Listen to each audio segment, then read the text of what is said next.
I'm Barbara Mead, and I've come especially to introduce Patricia O'Brien. I think some of you are here expecting to hear Kate Alcott, but I'll begin the evening by telling you that Kate Alcott is actually Patricia O'Brien. Patricia invented the pen name several years ago when her agent had received 13 rejections for the manuscript of her novel, The Dresser. And the rejections were based only on what the publishers thought were lackluster sales for Harriet and Isabella, the novel that Patricia had written before. Um, so Patricia came up with an ingenious idea, and that is if Patricia O'Brien couldn't sell a book, then maybe Kate Alcott could. And so she changed her name and submitted the manuscript, and it was accepted after 13 rejections. Before her agent had received 13 rejections. Now, in 3 days, as Kate Alcott, the manuscript was bought and went on to be published as The Dressmaker and got wonderful reviews, rave reviews. The sales were tremendous. It was just one of those horrible publishing stories where things are based upon numbers and not upon the merit of the book. When Patricia was a young girl, her favorite book was Louisa May Alcott's Little Women. And yesterday there was an interview with Patricia that was published in a online book industry newsletter. And Patricia said in that, speaking about Little Women, if Joe could be a writer, why couldn't I? So from the age of 10, I didn't have a single thought about law school or anything else. I knew what I wanted to do. I wanted to write stories. And so when she changed her name, that she could be very, very successful in writing stories.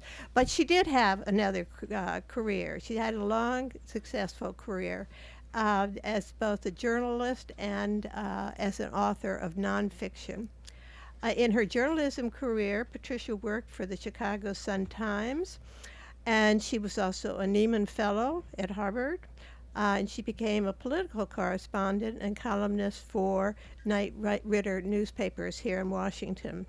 And then from journalism, she switched to politics. She became the press secretary for Governor Michael Dukakis in the early part of his campaign. And she was also awarded in 1988, a year after, a Freedom Forum Fellowship at Columbia University. Patricia has also been a Baltimore Sun Distinguished Lecturer at the University of Maryland School of Journalism, and she taught journalism at the University of Maryland. She's also taught journalism at Northwestern University School of Journalism. I love the story about the success of Patricia's changing her name. And I thought that now it has a sequel because I think it was yesterday or the day before, the Christian Science Monitor named The Daring Ladies of Lowell one of the 10 best books of February. So that was a real accomplishment. Congratulations, Patricia. So Patricia's going to tell us about the book and read us some, and then we'll have some questions. We've got 2 mics here for questions, and then after that, she's going to sit up here and sign copies of her book.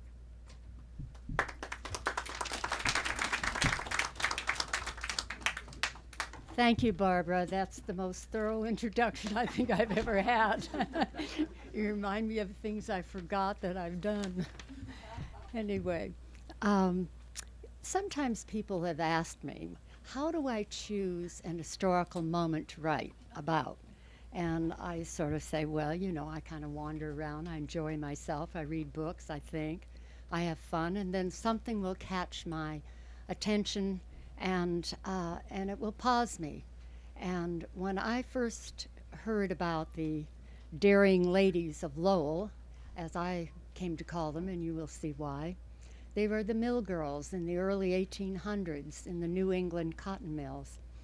And this was a time in this country of huge change. We were moving from a rural economy to an industrial economy. Culture was changing. Class distinctions were breaking down. It was all happening. And the early industrialists were also able to start putting together the first cotton mills that could do everything from bringing in the cotton. The slaves, of course, picked them, but they didn't think too much about that. Through to creating fabric. It was a huge industrial achievement, but there was a problem. They needed cheap labor, very cheap labor, and they needed a lot of people. And so Frances Cabot Lowell had the brilliant idea of recruiting the girls who lived on the farms in New England. Bring them, give them independence, give them another choice of a different kind of life. And of course, to do that, you had to make very, very sure you didn't rob them of their respectability, because that was all a woman really had. So they built boarding houses, they built a bank where the girls could save their money. They built a company store where a young girl on $3 a week could every now and then take 50 cents and buy herself a bonnet, maybe the first one she'd ever had in her life. So it was really very, for a while, we had a very workable, wonderfully balanced system of operating in this early part of the country. And of course, what happened, that takes me to my story. And Alice Barrow is a young girl from a New England farm, and she comes to Lowell.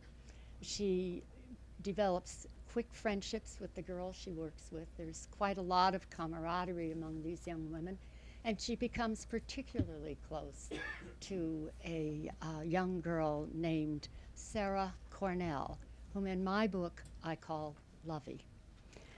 So what has happened as she works herself into the world and the life of the mill is she becomes much more much more aware of the dangers of working in a cotton mill. And there were some real dangers. So for example, the one I think that really hit me was these girls worked in environments where you couldn't open a window because that would dry out the cotton. So they would inhale the cotton, and it would gather in their lungs, and they would cough up cotton balls. Does anybody here think that would be a good thing? All of these things were ignored because the system itself was so important and working so well for the industrialists. So Alice has seen this happening, and she realizes that things are bad, and she tries to raise some kind of attention from the owner of the mill, Hiram Fisk. And she is elected by the people with whom she works to represent them, to go up to Boston and try and talk to him about the problems and the dangers that need to be corrected. Hiram Fisk makes a big deal about bringing her up there, and this is supposed to be very, very generous of him, but in truth, she's only been asked up there to be a facade for change, and she knows that he has no real intention of making any changes at the mill. But at the same time, not that it'd be a total loss, she meets his eldest son, who they are both attracted to each other. That becomes one of the threads in the story. And then the worst thing that happens, or the heart of the story, is Lovey's death. She is found hanged in a field on a very cold morning, and it's very clear, or seems to be, that she has been murdered. A minister is accused of the crime, and it looks very much as if he did commit this crime. He is charged with her murder and put on trial. And this trial splits the town of Lowell. You have on the one side the industrialists who have a great deal invested in making sure people think that the girls who work in their mills are safe and their reputations are intact, and the evangelist Methodists of the time who very much wanted to get this minister exonerated because it was reflecting badly on them. Now, that's the framework of it. And this is built, as many of you know, on a real story. There really was a trial. There really was a Sarah Cornell. And I have named her Lovey to separate her in my novel from whom she was in real life. But when I began reading about that trial and thinking of all of the universal themes of justice and injustice, and this was so early in this country's history, I became very invested myself, both, and that's the thing about historical fiction. You are in the reality of it and you are in the fiction of it. It's a lovely place to be for those of us who like writing it.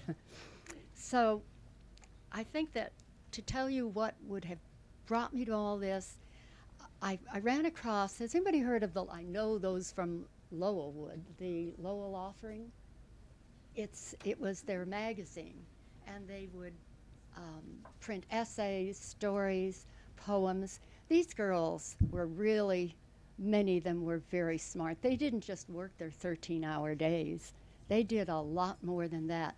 Some of them put their brothers through Harvard. Even famous people would come to Lowell, and they were amazed at their industry and their ability to break free. Some of these girls actually were part of the westward migration. So you had women who, at a very, very changing time of our history, they were so vibrant and great. And if you see the pictures of them, I ran across old photographs. That's again what drew me in. And they were so robust and cheerful. And when they were trying to get some kind of justice way before the union movement had taken off, there are some early pictures of a couple of them with their fists up in the air, and you're thinking to yourself, go for it, girl, go for it. It would be many years before anything would happen that would actually involve true change. So I thought, that's my story, and of course much happens after that, the trial, the romance with Samuel, and she is really torn between two worlds. So, as it has happened to so many people in their lives when they live at a time of change. I thought I would read you 3 short excerpts. And if I see anybody yawn, I'm going to hurry on through. This is really where the adventure begins. This is where Alice comes to Lowell. Alice stepped gingerly into the darkened dormitory, holding her breath against the unexpected. An oil lamp flickered, turned so low she could see no more than a line of cots squeezed together in a long, narrow room. The air was close with the scent of warm bodies. "Who are you?" demanded a sleepy voice. "Alice Barrow. I'm from New Hampshire, here to work." It didn't seem enough, but she was worn to the bone from her long coach ride to this gritty, bustling mill town that promised so much. "Lordy, another one." This was a second voice, bouncy and light, with a hint of mischief. "Move over, girls. Here we go again." "They shouldn't be waking us all the time. She's got to take the far bed. I'm not giving up this one," declared the first voice. "Calm down, Mary. Oh, there's one empty." Alice began climbing over the still, shadowy figures, unnerved by their smothered giggles and deliberate pokes from unseen feet. She counted she had to crawl over 5 almost invisible people before she got to the last bed in the small dormitory. "What's your name?" she said into the dim light in the direction of the most friendly voice. "I'm Lovey. Welcome to Boot Boarding House number 52, your new home." You're in dormitory A, 6 of us now. They'd better not try squeezing in another bed. Then more gently, you've come a long way to get here this late. I hope they fed you. Parsnips and potatoes. Alice's stomach churned slightly. She untied her green cloak and folded it carefully at the end of the bed. Not feeling too good, I'll bet. The potatoes were turning black at breakfast. Lovey broke into giggles. Oh, don't listen to her, piped up a new voice. She's a bit of a wag. Sports with every new girl that comes along. There's nothing wrong with the potatoes. Lovey just likes to make trouble. Anyway, nice to meet you. I'm Tilda. Hope you don't snore. Alice felt for the blanket covering her bed. It seemed warm enough. Her eyes were adjusting. The girl named Lovey was 2 cots down, sitting up now, her thin shoulders sheathed in what appeared to be a white muslin gown. The figure between them lay huddled under a gray coverlet, ignoring them as she whispered to herself. Oh, that's Jane, Lovey said casually. Congregationalist, you know? Always praying, from people like me mostly. Maybe you do too, unless you're one of those revivalists who weep and sing all the time. Why are you here? Alice replied with carefully rehearsed firmness. To earn enough money to help my father with his bills and save so I never have to work on a farm again. At $3 a week, I can do it. Get to spend any for fun? A little, enough. There's no such thing as enough, not with the starvation wages here, Lovey muttered. Nobody's starving, said the one named Tilda, audibly smothering a yawn. Stop grumbling, Lovey. Let the girl sleep. You can complain in the morning. Her easy tone seemed effective, for Lovey said no more. Alice pulled back the covers, easing herself into bed. There was no use hunting for her nightdress. The girl named Mario would just complain again, and no use saying more to the one named Lovey. Either, it didn't matter. She shivered, but not from cold. The most important day of her life was almost over, and she wanted now only to rest. She had done it. She had made the leap. No more cleaning up cow dung. No more twisting the necks of squawking chickens. She was a factory girl now. She'd soon be working the looms and making money, and tomorrow it would begin. Alice closed her eyes, dropping her head onto a thin pillow. No one was talking. She could drift and let go. A sound intruded, a slight hiccuping sound, a sound so lonely that it pulled at her heart. Who's that? She asked in a whisper to Lovey. Oh, that's Ellie, our bobbin girl. Hard worker, better than most. How old is she? 9 or 10? Why is she crying? Her legs. A bobbin girl does a lot of running. We take turns rubbing them for her. Can't anyone comfort her now? She wants Delia, her sister, but Delia's on kitchen duty until midnight this week. An unease floated over Alice, so ephemeral she could give it no shape or words, nor push it away. The bobbin girl's weary cry followed her into her dreams, and somewhere, somehow, it ceased. Only then did she join the others, still invisible, in deep sleep. Alice goes to work. It's hectic. She makes friends, as I told you, but she quickly begins to realize the dangers of the mill. And she is horrified when she sees what I described to you. Tilda one evening out on the porch at the boarding house, coughing desperately and then coughing up a cotton ball. She has to go to the company doctor for a mandated smallpox injection, and she tries to speak up. She winced as the needle went in, her heart pounding, such a strange way to be kept free of disease. It is safe, isn't it? She asked timidly as Dr. Stanhope withdrew the needle from her arm. He gave her a hint of a smile. Everybody asks that right after the injection, he said. But yes, it is. It saves many lives. We're fortunate to have it. What is in it? She said, staring at her arm. It's miraculous, really. It's material taken from a cowpox lesion. A little bit of it gives immunity. All the work of a brilliant man, Edward Jenner, about 40 years ago. Could I ask you about something else? A flicker of alarm in his eyes. She suddenly had the crazy idea of saying, nothing to do with what is under my skirt. He was known for being a very shy doctor. Lovey would have said it in an instant, and she would have gotten away with it, too.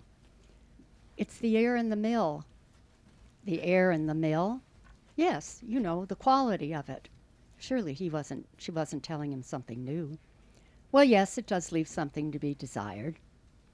One of the girls in the boarding house coughed up cotton yesterday. She waited, searching his face for some shock. But Dr. Stanhope's expression held steady, barely changing. Yes, he said. You aren't surprised? It happens every now and then. So what can be done about it? What will happen? Most will be fine, he said. You are young and healthy, and you will mostly be fine. What about the others who aren't fine? Lung problems, perhaps. Is it because of the bad air? Pulling responses from this man was getting frustrating. She rubbed her arm, which was getting sore. All of you there are breathing in lint, especially the girls who suck thread through the eyes of the shuttles that feed the thread into the looms. I understand they do it to get the job done faster. Alice remembered watching Tilda performing exactly this maneuver, lauding its efficiency. She thought of her own scratchy throat in the steaming hot room where she worked, the constant tickle and the constant wish that she could open a window. And she remembered something. The girls were joking last week about something they called the kiss of death. Is that? Yes, that's what they call it.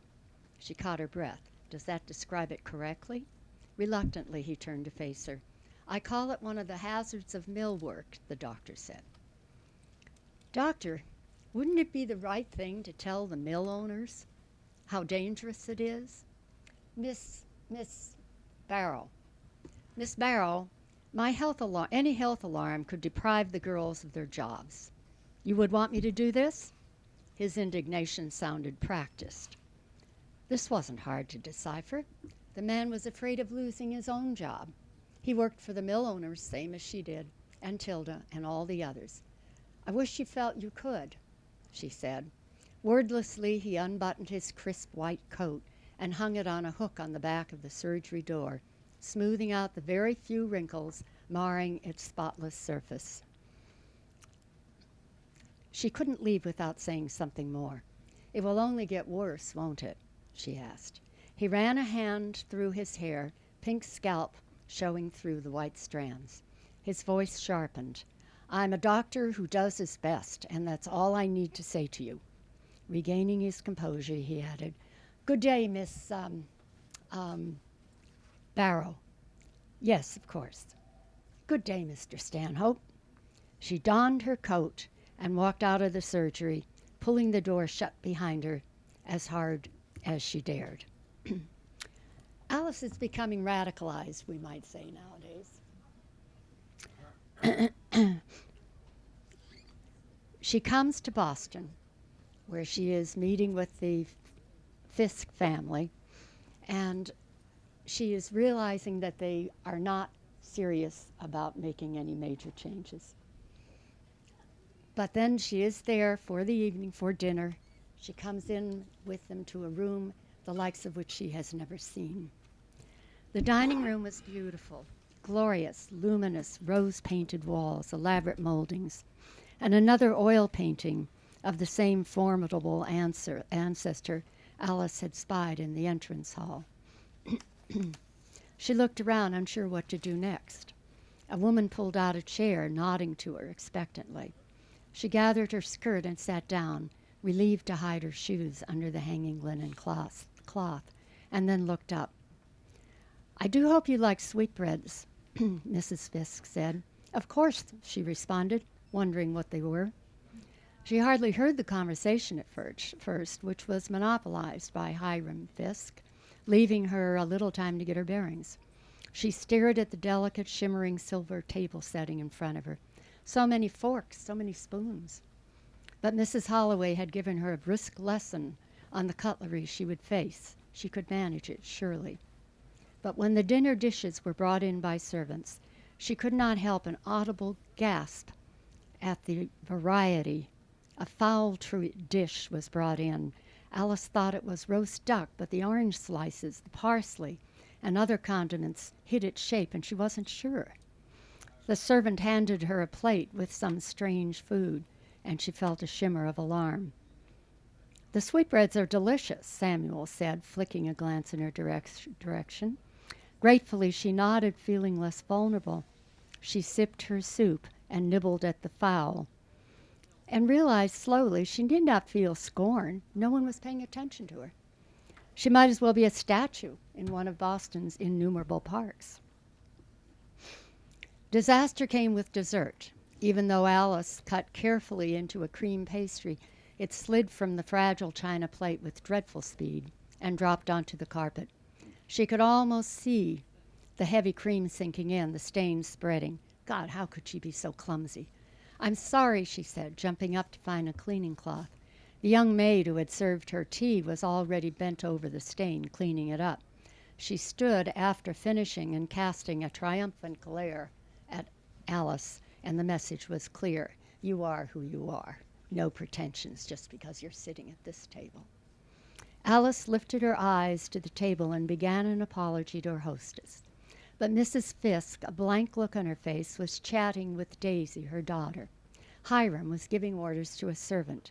None of them seemed to notice, not out of politeness, but because to them she truly wasn't even there.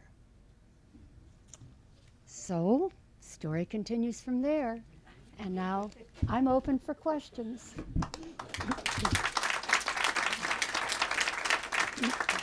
I'm always afraid of going too long, so, you know. Okay, we've got two mics, one here, one here. If people could please go to the mic with their questions.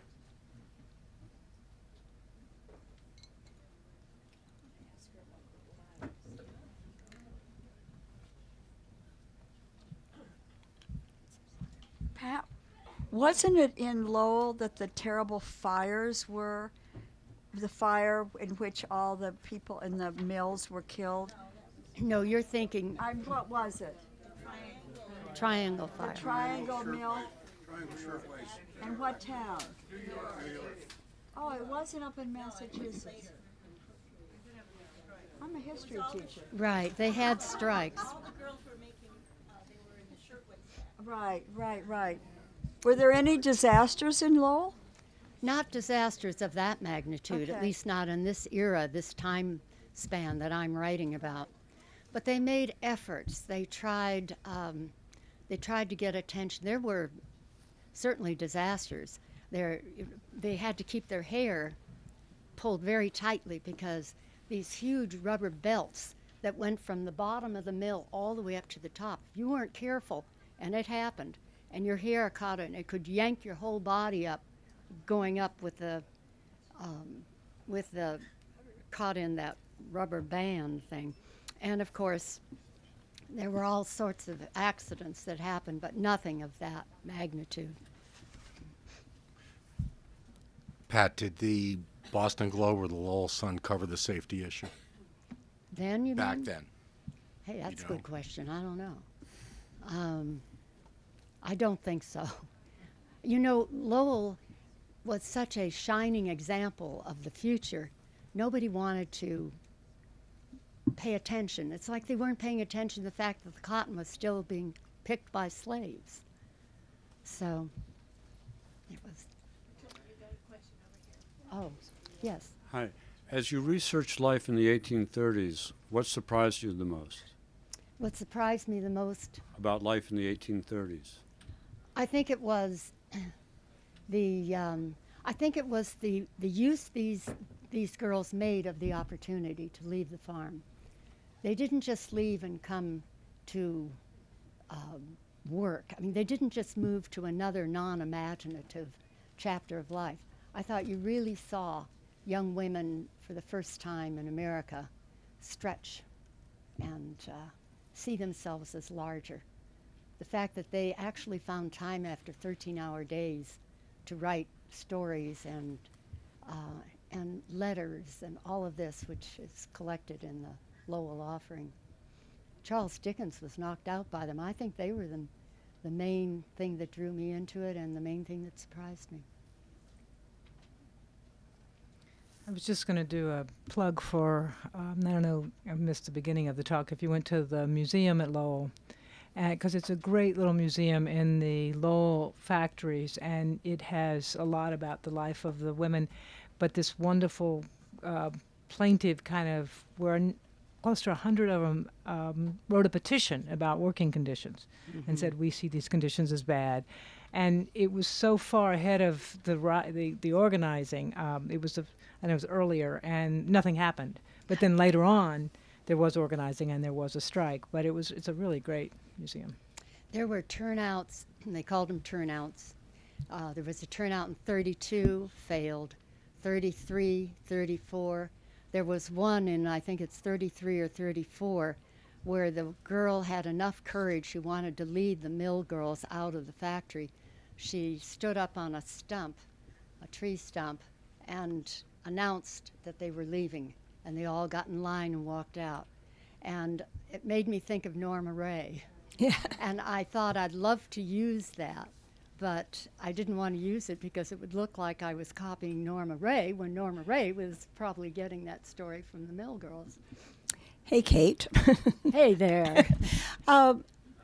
It may be a little after your time frame, but I've been reading about how these women, when they did try to fight back, they were often called whores and threatened to be put into prison.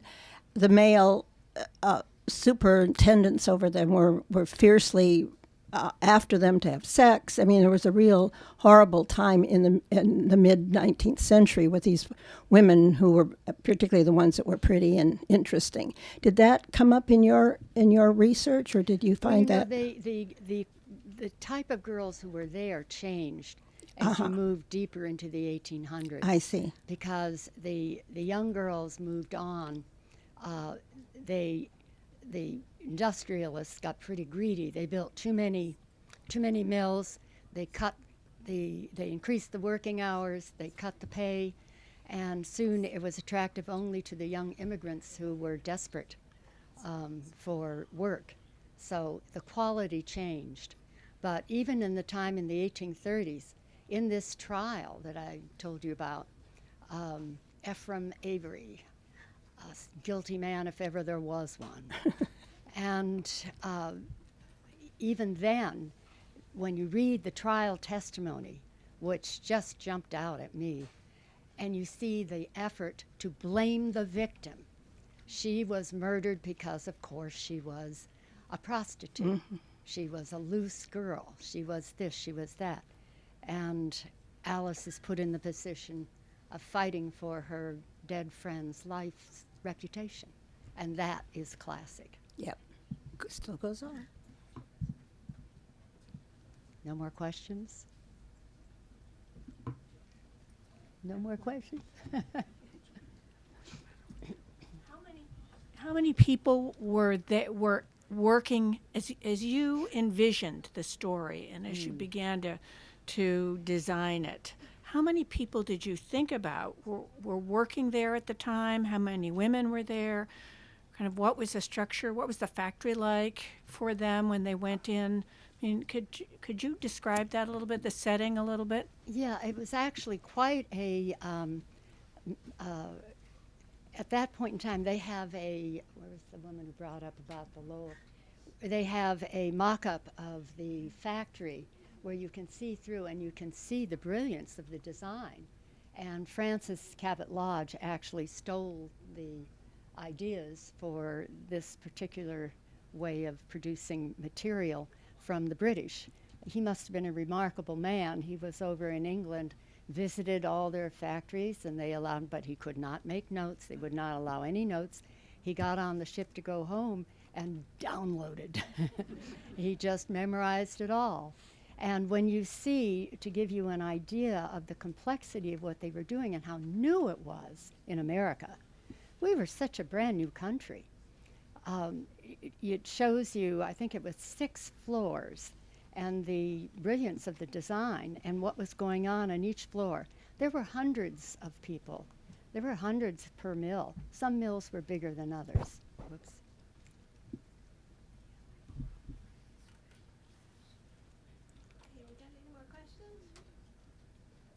Thank you all for coming.